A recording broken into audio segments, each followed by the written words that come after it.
سر آپ کو نہیں لگتا سر آپ اس طرح اگر بیان دے رہے ہو اور اس ملک میں جو ہو رہا ہے آپ کے سامنے ہے، تو ایسا نہ ہو کہ سر وکلا کے خلاف بھی کچھ شروع ہو جائے اور آپ لوگوں کو بھی اٹھانا شروع کر دیں؟ دیکھیں، ہم آئین اور قانون کی بالادستی کی بات کرتے ہیں، ہم ملک میں بنیادی حقوق کی بحالی کی بات کرتے ہیں۔ آئین جس کو جو پاور دیتا ہے وہ اس کا استعمال کرے۔ لیکن مجھے بتائیں کہ آج سے 16 مہینے پہلے یہی نہیں، یہ پی ڈی ایم کی جماعتوں کو سر پہ مسلط ہمارے کیا تھا، اور ان کو مسلط کیا تھا تو اس وقت ان سے پوچھتے نا کہ یہ جو چوریاں کر رہے تھے، یہ جو 100 ارب بانٹ رہے تھے، جو ملک کے ساتھ ظلم کر رہے تھے، آج جو بنیادی انسانی حقوق معطل ہیں، آج جو لوگوں کو اٹھایا جا رہا ہے، آخر وہ کون ہے؟ پہلے تو اس کا آپ ڈگ آؤٹ کرو نا، جو مسنگ پرسن ہے وہ کہاں پڑے ہوئے ہیں، تو پھر باقی کام بھی کرو۔ اچھا کام بھی اگر دیکھیں، اچھا کام بھی اگر غلط طریقے سے کیا جائے تو اس پہ تنقید ہوگی۔ آپ اگر مجھے بتائیں، مغرب اور صبح طلوع آفتاب اور غروب آفتاب کے ٹائم نماز پڑھنا یا ایون نفل پڑھنا کیوں جائز نہیں ہے؟ اس لیے جائز نہیں ہے کہ اللہ نے ایک طریقہ کار مقرر کیا ہے۔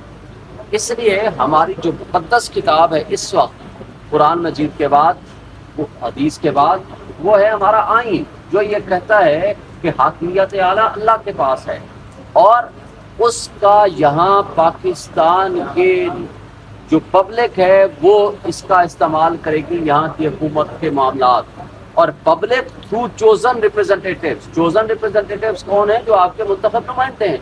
اگر آپ کے منتخب نمائندوں کے ذریعے آپ نے ملک نہیں چلانا تو آپ نے پھر آئین کی خلاف ورزی کر رہے ہیں، اور پھر آپ کے میں نہ وہ کیپیسٹی ہو سکتی ہے، نہ آپ کے اوپر لوگوں کا وہ ٹرسٹ ہوگا، کیونکہ پبلک آپ کے پیچھے نہیں کھڑی ہوگی۔ جو آپ اچھا بھی کام کریں گے وہ خراب ہو جائے گا۔ اس لیے ہم کہتے ہیں فری اینڈ فیئر الیکشن کرائیں، 90 دن میں کرائیں۔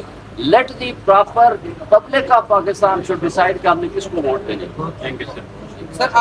سر ایک سوال لیجیے گا سر، اسحاق صاحب کہہ رہے ہیں کہ اگر ملک نے دوبارہ موقع دیا قوم نے تو میں ملک میں خوشحالی لاؤں گا، اور احسن اقبال صاحب کہہ رہے ہیں کہ نوجوانوں کی واحد امید صرف مریم نواز۔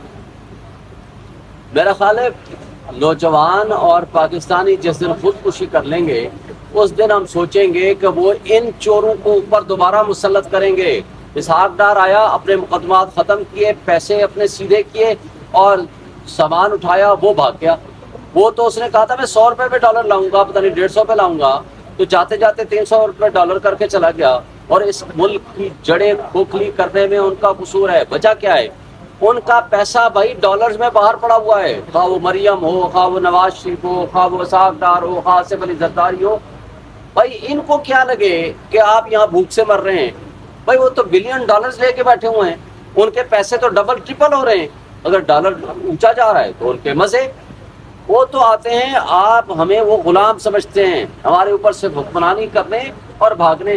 اگر آج بھی ہماری قوم جہالت سے باہر نہیں نکلتی اور اگر نہیں سمجھتی، ان کو سمجھ چکی ہے، تو کرائے نا پھر الیکشن سے۔ کیوں بھاگ گئے ہیں؟ لندن میں کیوں بیٹھے ہوئے ہیں؟ آ جائیں۔ سر یہ بتا دیں، ایک باتیں منسوخ کر جا رہے ہیں کہ ایک تاثر دیا جا رہا ہے کہ جو فارن انویسٹمنٹ ہے اور جو فارن کنٹری ہے ان کے جو پریزیڈنٹ ہے وہ صرف آرمی چیف پر اعتماد کرتے ہیں، اور باقی سیاسی جماعتیں جو ملک کی ہیں انہوں نے ملک کا نظر کیا لیکن ان پہ کوئی اعتماد نہیں کرتا۔ بھائی سیاسی جماعتوں کو کام تو کرنے دو، موقع تو دو۔ کیوں نہیں آپ الیکشن کراتے؟ بھائی عمران خان کے قد کاٹ کا کوئی لیڈر آپ کا پاکستان میں موجود ہے؟ پوری اسلامک دنیا میں آپ کا موجود ہے، پوری اسلامی دنیا میں آپ گھوم پھر لو، پوری دنیا ان کو ریکگنائز کرتی ہے۔ کرونا کے زمانے میں پورے ماڈرن ورلڈ نے ان کے پروگرامز کو کاپی کیا تھا۔ وہ اتنا ویژنری لیڈر ہے کہ جو بلین ٹریز کا پروجیکٹ دیا، آج پوری دنیا اس کی تعریف کرتی ہے۔ یہ جو ہیلتھ انصاف کارڈ دیا، مجھے بتائیں، جو احساس پروگرام کے ذریعے لوگوں کو پیسے دیے، باعزت طریقے سے 12,000 لوگوں کے گھروں میں پہنچے، اور وہ شہباز شریف اس نے آٹے کی لائنیں بنوا کے اس میں ایک تو 25-30 ارب روپے کا نقصان پیسے کھا گیا، جو ابھی انکوائری ہو رہی ہے۔ دوسرا کیا کام کیا؟ درجنوں لوگ فوت ہو گئے اور لوگوں کو پوری دنیا کو دکھایا کہ ہماری قوم ہی بھکاری ہے۔ لائنیں لگی ہوئی ہیں آٹے کی 1 تھیلی 2 تھیلی دینے کے لیے۔ بھائی 1000 روپیہ ہی دینا تھا، 1200 ہی دینا تھا۔ سر اردگان کو بھی کہا کہ ہم آپ کو آم بھیجیں گے، جو باہر امریکہ گئے تھے تب بھی آم بھیجنا چاہ رہے تھے۔ وہ اتنی چھوٹی حرکتیں اور چھوٹی باتیں کرتا تھا